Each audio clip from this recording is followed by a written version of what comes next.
On a cold December day in 2009, a 28-year-old mother of two vanished without a trace from her home in West Valley City, Utah.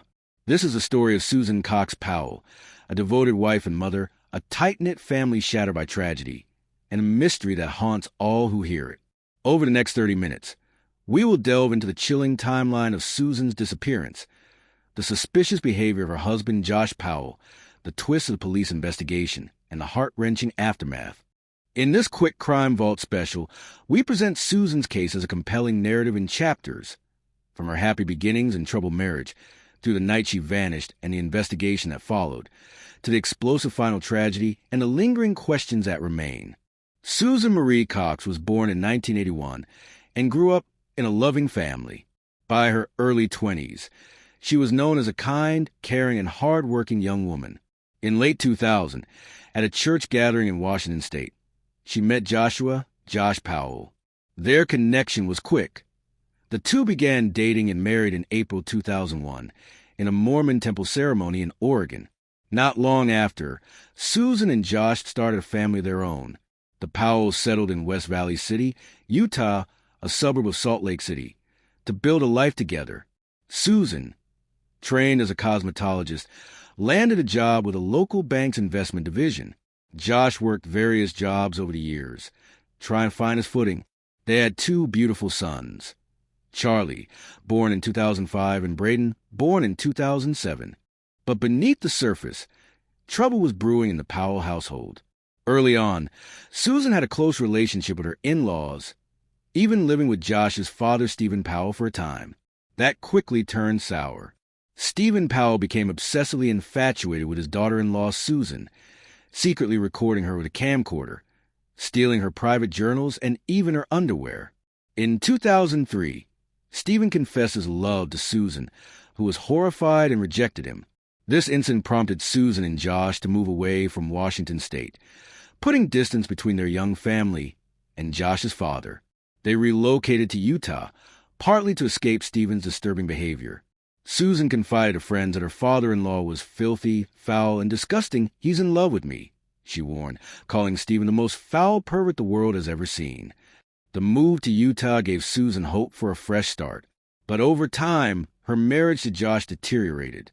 Friends recall that in the first years, Josh was a decent husband, but around 2008, he really changed. He became increasingly controlling, cold, and distant. Josh stopped being affectionate. He wouldn't kiss her anymore. He wouldn't hold her hand. Susan's close friend Kiersey Helluel said, describing how Susan felt rejected and isolated. The couple fought frequently, sometimes in front of the kids. Susan, a naturally upbeat person, grew depressed over the state of her marriage, yet she was determined to save it. She emailed friends saying she wanted to do everything in my power to save my marriage before I walk away, Helluel recalled. Unbeknownst to Josh, Susan even consulted a divorce attorney as a precaution and documented her marital struggles in private writings. By late 2009, the tension in the Powell home was palpable. Susan was the family's main breadwinner and tried to maintain a normal routine with her boys, while Josh's behavior grew more erratic. Loved ones later said Susan was under extreme marital stress. Still, the young mother did everything she could to keep her family together. No one could imagine that Susan's efforts to hold on would soon be cut short by an unimaginable turn of events. Sunday, December 6, 2009, a day that began like any other, but would end in mystery. That morning, Susan Powell attended church services with her husband Josh and their two young sons, as usual. After church, a friend, Kiersey Helluel, walked home with Susan and the kids, chatting casually. Later that afternoon, a neighbor, Giovanna Owings, stopped by the Powell's home. The family had pancakes and eggs for a late lunch/dinner, a simple meal together. Susan wasn't feeling well and lay down for a nap around 5 p.m. while Giovanna was still there. Josh told the neighbor he might take the boys sledding to let Susan rest. Giovanna Owings eventually headed home, and Josh left the house with the children. What happened next has been painstakingly pieced together from witness accounts and Josh's own statements. Around 8:30 p.m. on December 6th, A neighbor saw Josh pull the family's minivan back into the garage of their West Valley City home. This is the last time anyone outside the family definitively saw Susan. Sometime after midnight, now the early hours of Monday, December 7th, 2009, Josh later claimed he departed home again with 4-year-old Charlie and 2-year-old Braden for a spontaneous camping trip in Utah's West Desert. According to Josh, he left around 12:30 a.m. with the boys to drive to Simpson Springs Campground, a remote site out in the frigid desert, on a whim on a winter night. He said Susan stayed behind because she was tired. The notion was baffling to everyone who heard it. Susan's friend Kiersey Helluel later said, Susan would have never allowed him to ever take the boys out in the winter to the desert in the middle of the night. Never.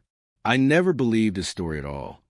Indeed, a mother who loved her children as fiercely as Susan did would not simply sleep through her husband whisking the toddlers away after midnight into a snowstorm.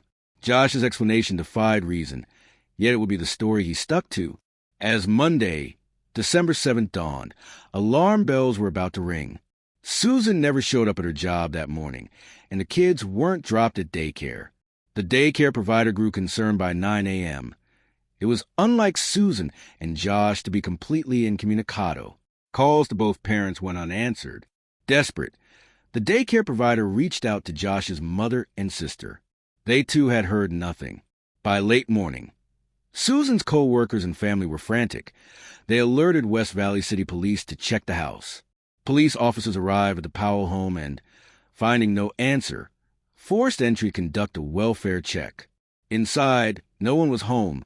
Susan was missing, but officers did find disturbing clues. They noted 2 electric fans blowing on a damp spot on the living room carpet, as if something had recently been spilled and hastily cleaned. Susan's purse, wallet, keys, and cell phone were all found in the house or with her belongings. Critical items a person wouldn't leave behind if they left on their own. It was as if Susan had vanished into thin air in the middle of routine home life. By afternoon, police had reached Josh Powell by phone. He claimed to be unaware that anyone was looking for them and said he was on his way home.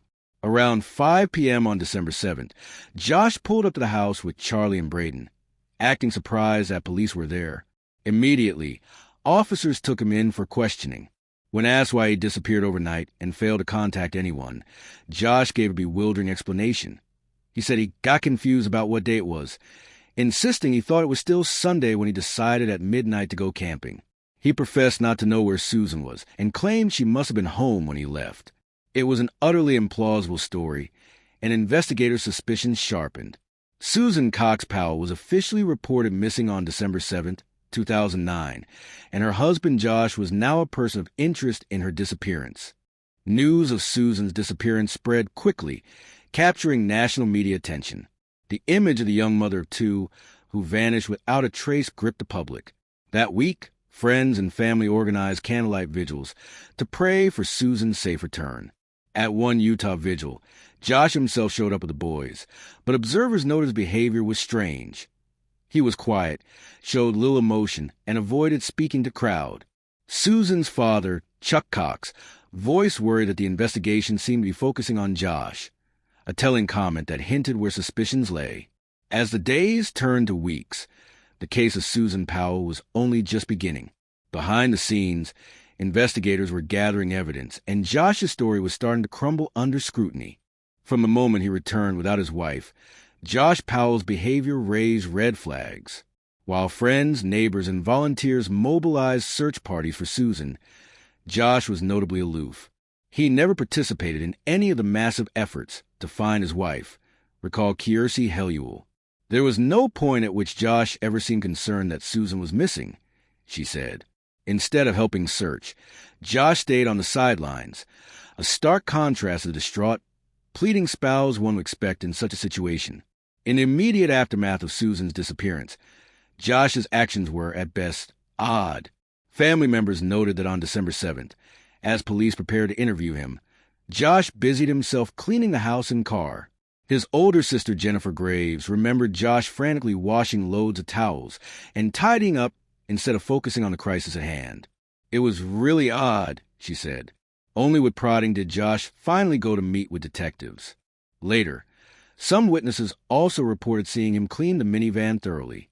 It's as if he was trying to erase something. During police questioning, Josh was uncooperative and evasive. He could not account for several critical details about the night Susan vanished. When Detective Ellis Maxwell pressed him, Josh claimed, "I just don't remember what activity we were doing before her disappearance." He offered little beyond his flimsy camping tale. Within the first week, Josh lawyered up.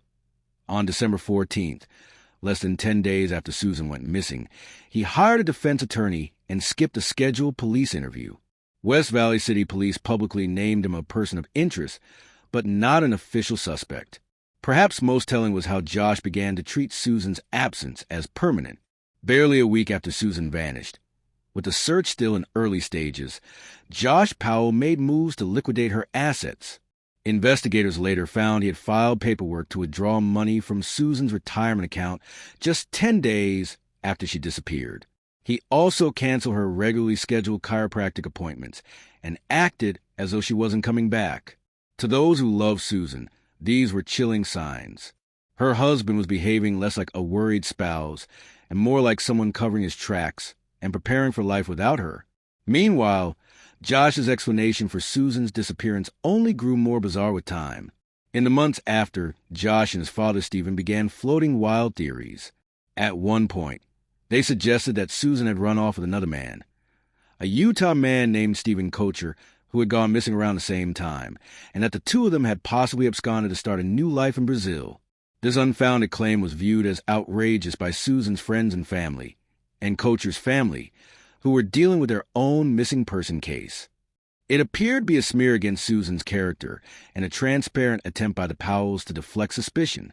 Law enforcement never found any evidence to support these assertions. They were simply part of an evolving narrative pushed by Josh and his father, portraying Susan as an unstable wife who might have left on her own. No one close to Susan bought it for a second. Within a month of Susan's disappearance, Josh Powell packed up and left Utah.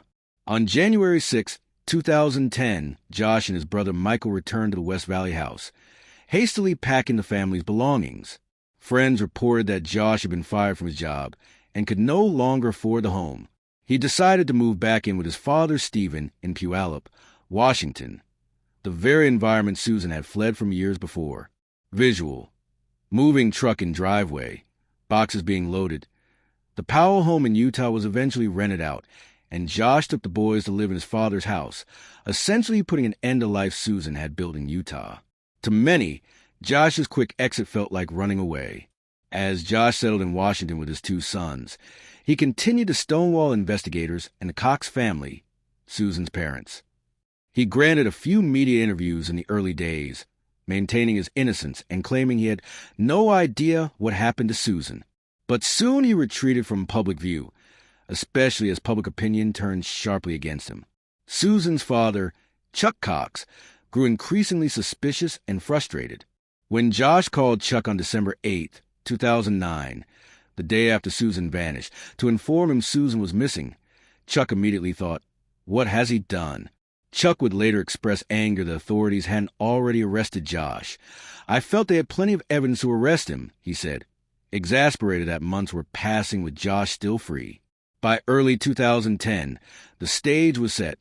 Susan was still missing, Josh was under intense scrutiny but walking free, and a trove of strange clues and circumstantial evidence was slowly coming to light. The investigation into Susan's disappearance was about to reveal disturbing secrets about what may have happened that winter night. The West Valley City Police, along with other agencies, embarked on an exhaustive investigation into Susan's disappearance. Early on, they uncovered critical evidence that cast serious doubt on Josh Powell's story. Inside the Powell home, forensic testing revealed traces of Susan's blood on the tile floor next to the sofa. The couch appeared to have been recently cleaned, and those two fans were set up as if to dry the area, a sign that someone possibly tried to clean up after an injury or spill. This chilling discovery hinted at foul play. Investigators also found Susan's cell phone hidden in Josh's van. It was turned off, and Josh did not have an answer as to why he had it with him. It made no sense for Susan's phone to be with Josh on the camping trip, unless he didn't want her to call for help. Additional items raised eyebrows. in Josh's minivan. Police noted a generator, a gas can, tarps, and a shovel among other supplies. These were odd things to pack for a spontaneous overnight campout with two little kids, but potentially very useful if one were disposing of a body in the desert. Susan's purse, with her identification and credit cards, was found at the house, as were all her personal effects. Nothing was missing except Susan herself. Police also discovered that Josh had taken out substantial life insurance policies on Susan totaling $1 million or more.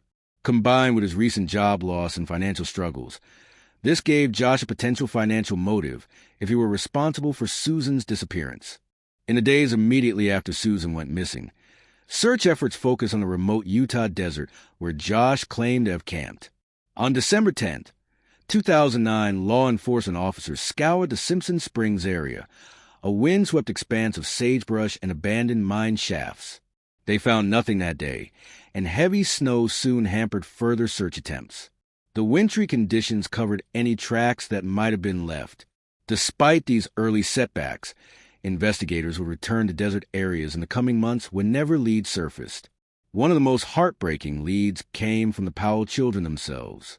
Little Charlie, just 4 years old, was interviewed by police the day after his mom vanished. Charlie innocently confirmed that they went camping with Daddy and even said Mommy was in the van but didn't come back with us, a striking statement from a toddler. He also mentioned, "My mom stayed where the crystals are," possibly referring to some place in the desert, or perhaps something fantastical.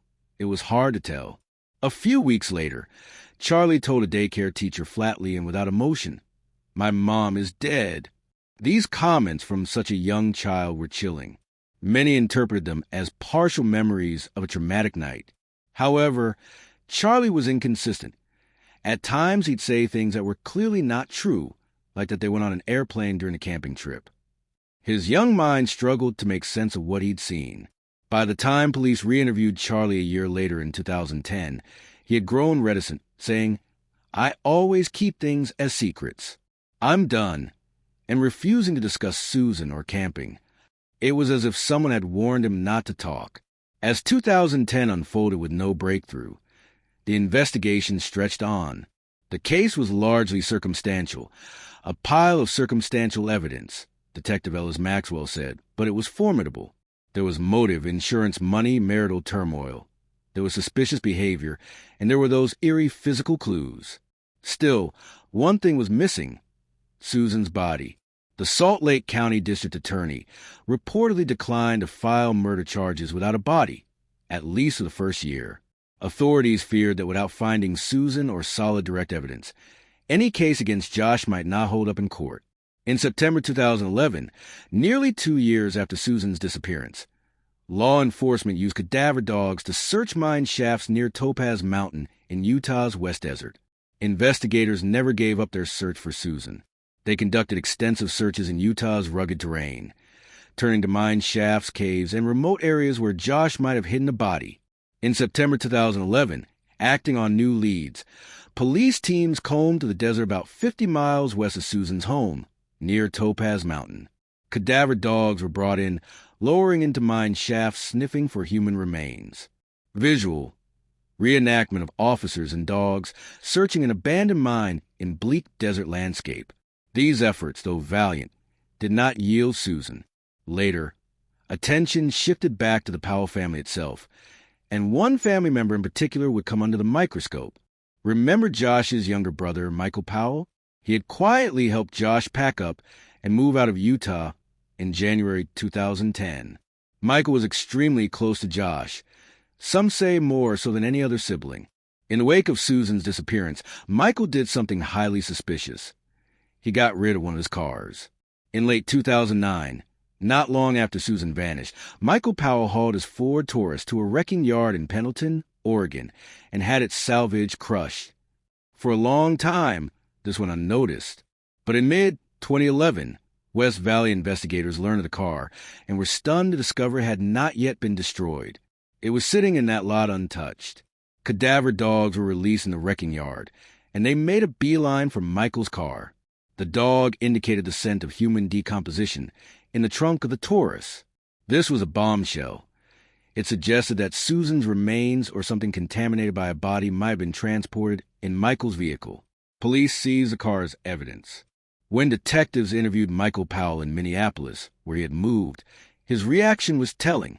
Deputy Chief Phil Quinlan recalled, "He was terrified, absolutely terrified." Michael's demeanor changed drastically when investigators mentioned the car. According to Quinlan, Michael did not deny involvement in Susan's case. Instead, he cryptically said he wouldn't tell them what he knew about Josh's involvement or Susan's fate.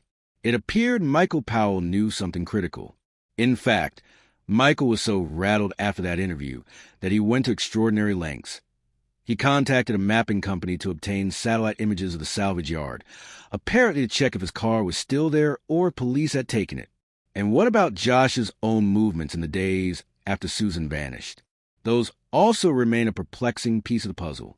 Just days after Susan's disappearance, Josh rented a car in Salt Lake City and inexplicably put over 800 miles on it in a short span. He gave no satisfactory account for this extensive drive. To this day, we have no idea where Josh drove, Quinlan admitted. That's one of the burning questions, a pivotal piece of information we wish we had. Somewhere on those unknown roads, perhaps, lies the secret of what Josh did with Susan. Piece by piece, investigators were building a compelling circumstantial case. They strongly believed Josh Powell murdered his wife and had likely recruited his brother Michael to help dispose of her body. Law enforcement kept pursuing leads, conducting surveillance, and considering charges. As 2011 arrived, a new development shifted the focus and provided a different avenue for justice. The bizarre behavior of Josh's father, Stephen Powell, which had once driven Susan away, now came back into play.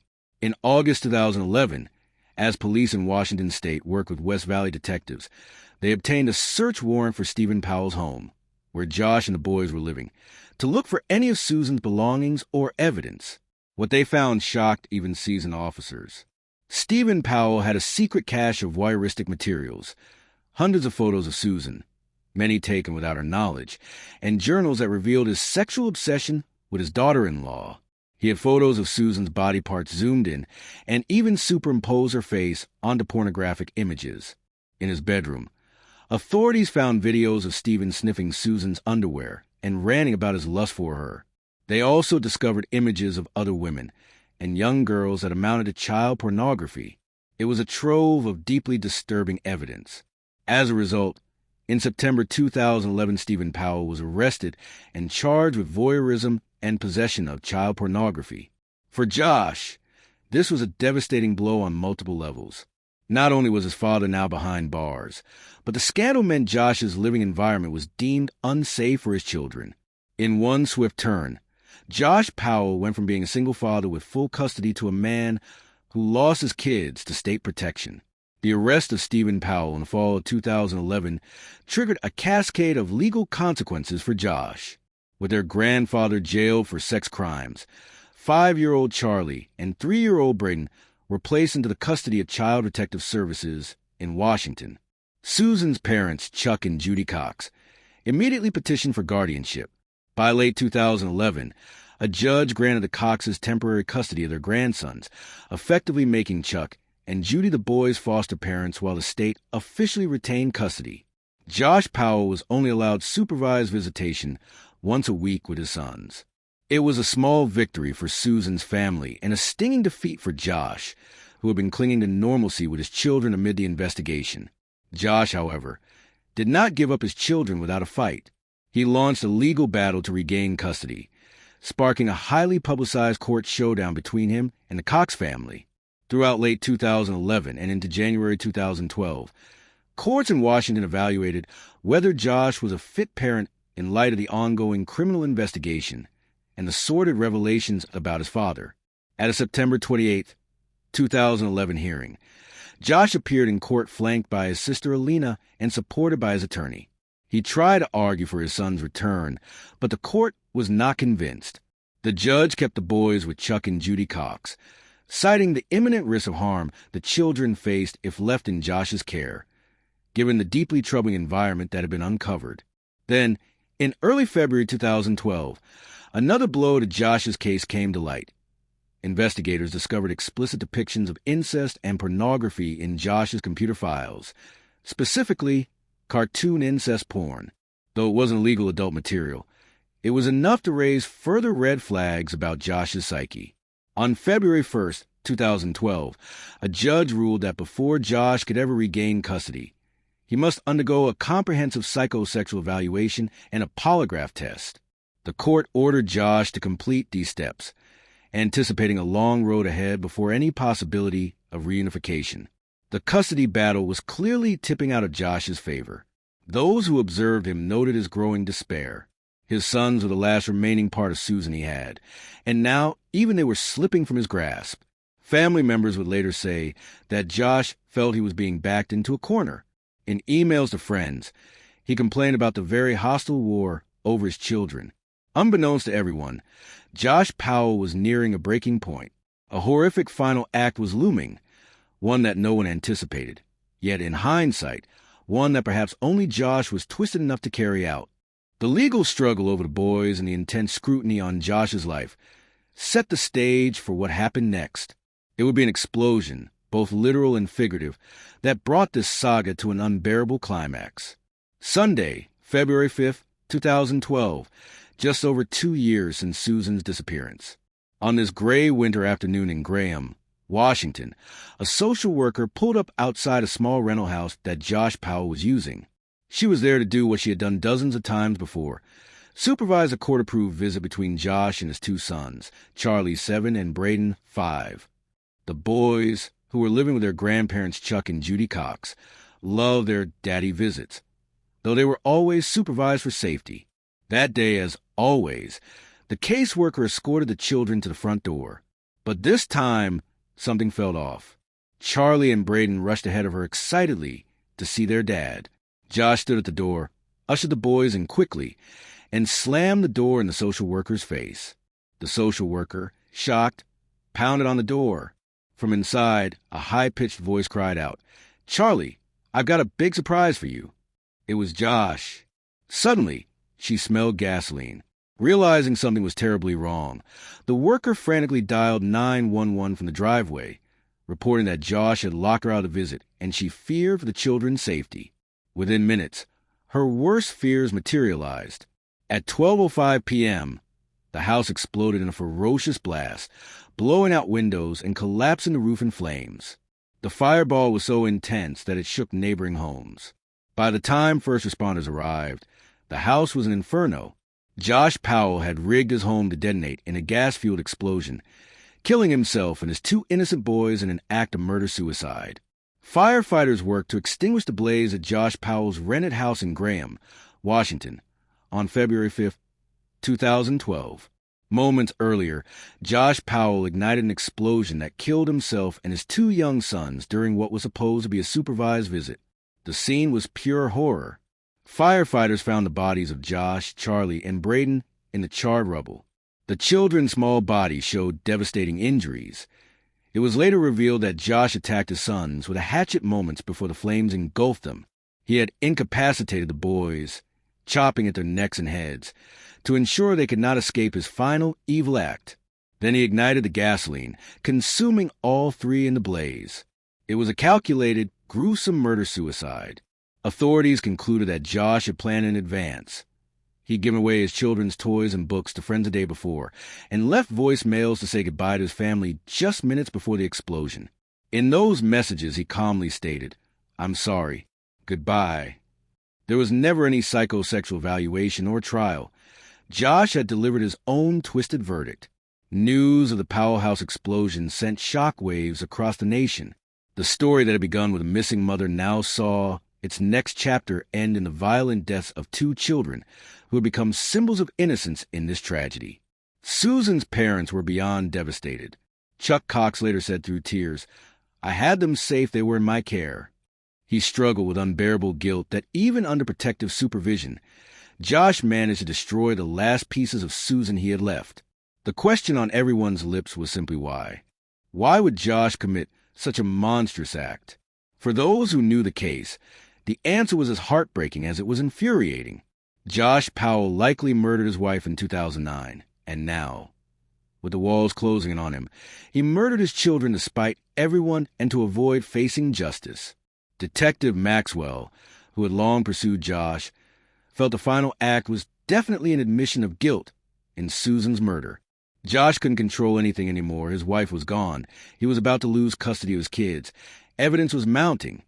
So, in his mind, if he couldn't have his boys and he couldn't escape punishment, no one would have them and no truth would ever come out. It was the ultimate act of coward. As Maxwell put it, she was going to divorce him. If he can't have her, nobody will.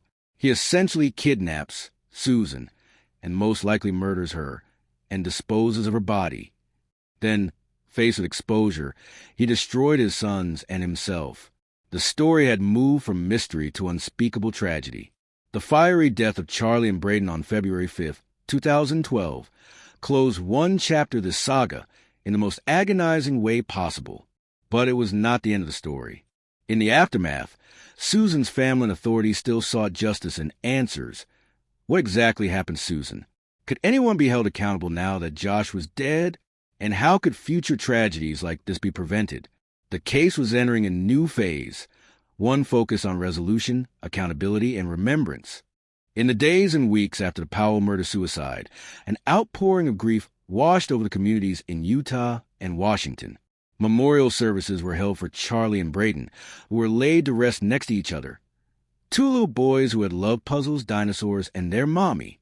Susan's parents, Chuck and Judy Cox, were enveloped by community support, but their pain was immeasurable. Not only was their daughter still missing, now their grandsons, their living reminders of Susan, were gone too. At a candlelight vigil in Puyallup, as snow fell gently, mourners held photos of Susan with her smiling boys, and the crowd sang Amazing Grace. Susan's mother, Judy, wept, and Chuck Cox told the press that they would continue to fight for answers for Susan despite this second, unbearable loss. One of the first places the Cox family turned their grief was the courtroom. They were determined to hold accountable those they felt failed Charlie and Braden. In 2013, Chuck and Judy Cox filed a wrongful death lawsuit against Washington's Department of Social and Health Services, DSHS. They alleged that the state's child welfare agency had been negligent in allowing Josh to have his sons at his home, alone with him, given the red flags and his status as a person of interest in a murder investigation. The lawsuit essentially argued that better precautions, like requiring visits occur at a neutral facility, could have prevented the boys' deaths. Initially, a lower court dismissed the suit in 2015, but the Coxes persisted, appealing the decision. In 2020, their fight was vindicated. A jury in Pierce County found DSHS negligent in the deaths of Charlie and Braden. The jury awarded an unprecedented $98.5 million in damages to the boys' estates. Money meant to represent the value of the children's lost lives and compel systemic change.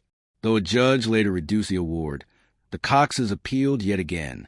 Finally, in April 2023, a Washington state appeals court reinstated the full $98.5 million verdict, affirming the state's culpability in this tragedy. Chuck Cox expressed relief that the full measure of justice for Charlie and Braden had been recognized.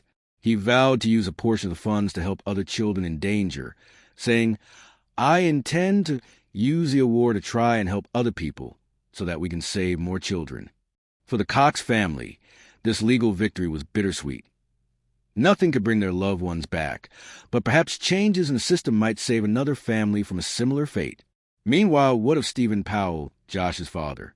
In June 2012, for months after the explosion, Stephen went on trial in Washington, not for anything directly related to Susan's case, but for the voyeurism charges stemming from those secret videos of women and girls, including Susan. He was convicted of multiple counts of voyeurism and sentenced to 2.5 years in prison. In 2014, additional charges of possessing child pornography, initially dropped, were reinstated, and Stephen was convicted on those as well in 2015. All told, Stephen Powell served 7 years in prison. He never faced charges related to Susan's disappearance, though police did suspect he knew more than he ever admitted. Stephen Powell was released from prison in 2017 and died a year later in 2018 of natural causes. To the end, he never gave any indication that he could help locate Susan. In 2015, another legal chapter quietly closed.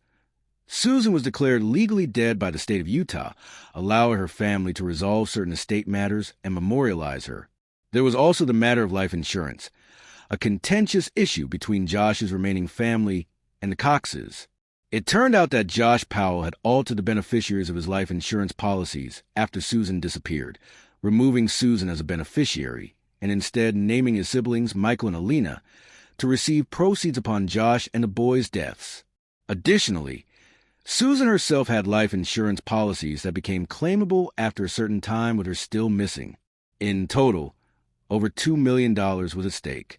Josh's mother, Terica, and sister Alina even filed to have Susan declared dead back in 2013 in an attempt to collect on her policy. Chuck Cox fought this, and in 2015 a settlement was finally reached.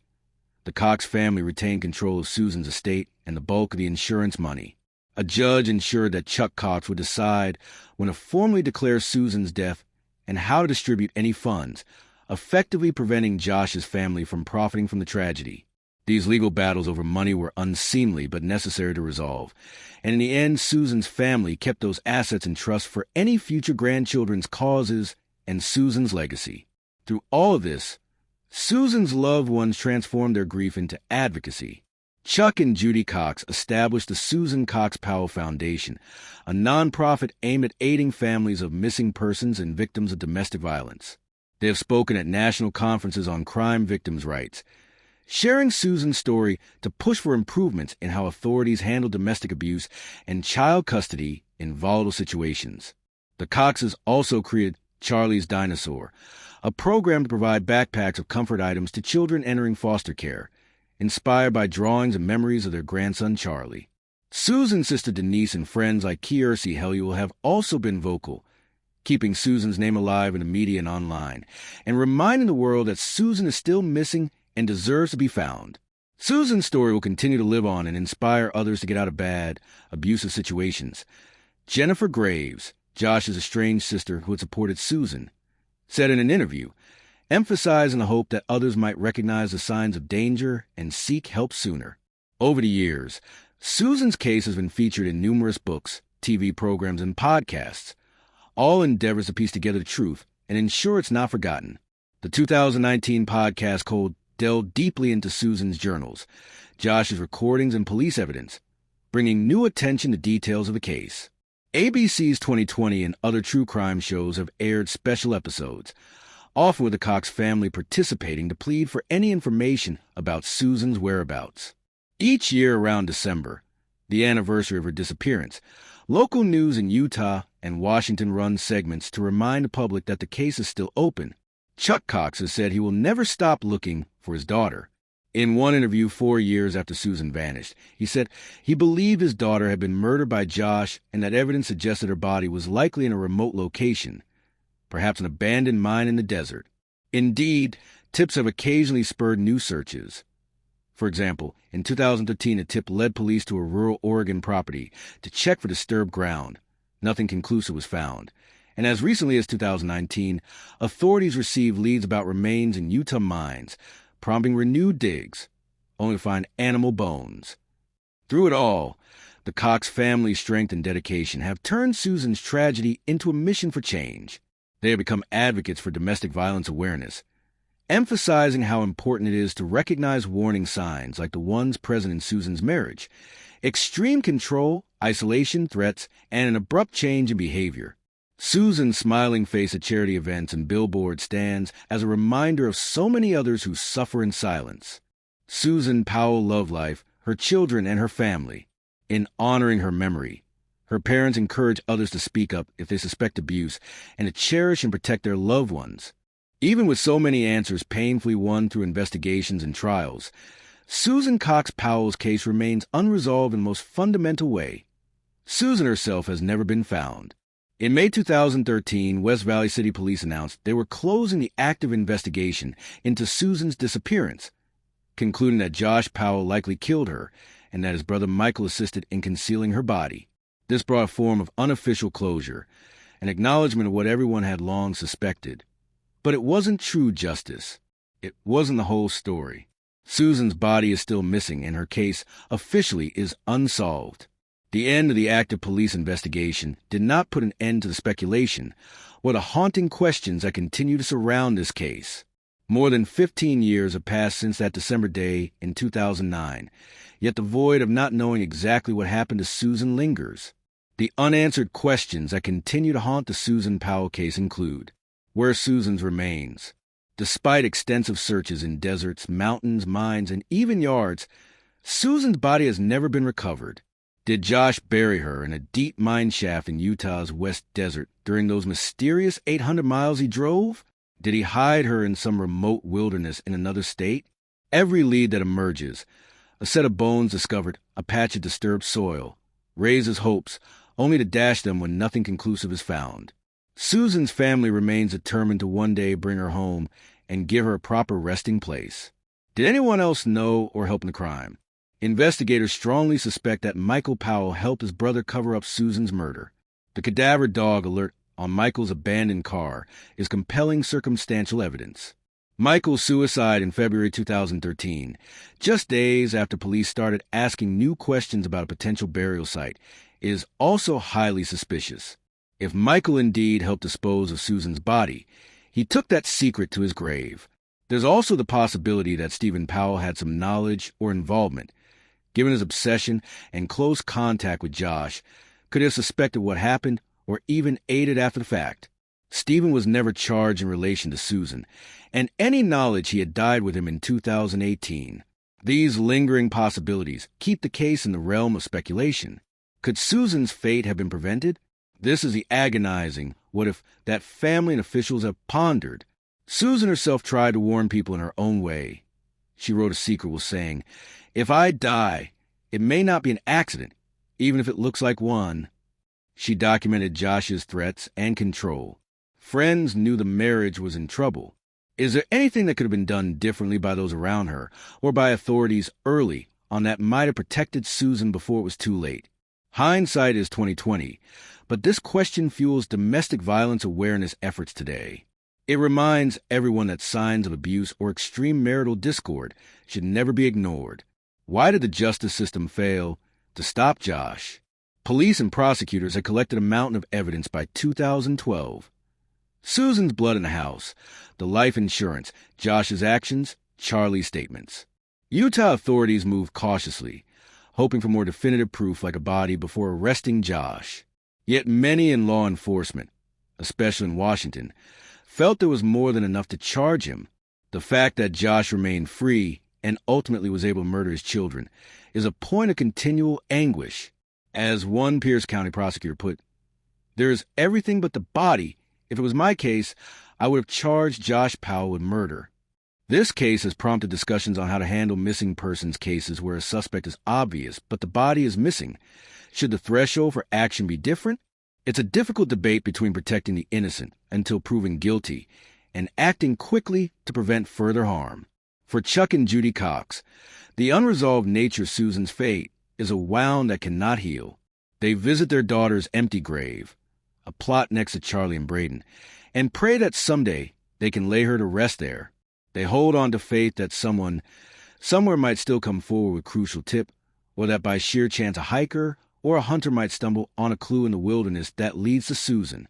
"We're optimistic with every search," Chuck has said, "and we're heartbroken with every disappointment, but we'll never stop looking." The legacy of this case is complex. On one hand, it's a story of justice denied, a murderous husband who evaded the law and silenced his children to cover up his crime. On the other hand, it's a story that has driven reforms and awareness. Police departments in Utah and Washington reviewed their procedures for handling domestic violence and missing person cases. Social workers and courts re-examine how they evaluate risk to children when a parent is even tangentially implicated in violent crime. And countless individuals have heard Susan's story and been moved to act. Whether it's leaving an abusive relationship before it escalates, or supporting a friend in a toxic situation, or donating to missing persons organizations. Susan Cox Powell will be 43 years old today. Perhaps she will be watching her sons grow into young men, pursuing her career, and finding joy in daily life. Instead, her family holds on to memories, her warm smile, her generosity, her love of singing with her children. Those who knew her describe her as a ray of light. It is for Susan's sake and for Charlie and Braden that we continue to tell this story. Their lives matter. Their story matters. As we conclude this documentary, we are left with both answers and questions, closure and pain. Susan Powell's disappearance is a tragedy on every level, one that shows the very worst and best of humanity, the worst in the cruelty and selfishness of Josh Powell, the best in the resilience and compassion of the Cox family and the community that rallied around them. Perhaps one day the final mystery will be solved and Susan will be found. Until then, we remember Susan as a vibrant, loving mother and daughter she was. We remember Charlie and Braden, two bright little boys taken far too soon. And we remain vigilant in the face of domestic violence and family tragedy, determined that lessons learned from this case will not be in vain. Thank you for watching this special report on Quick Crime Vault. If Susan's story moved you, please like this video, leave a comment, and subscribe to Quick Crime Vault for more in-depth true crime documentaries. By sharing this video, you can help honor Susan's memory and raise awareness about her case and the broader issues of domestic violence. Let's keep Susan's story alive in hope of one day finding answers and ensuring that her light continues to shine.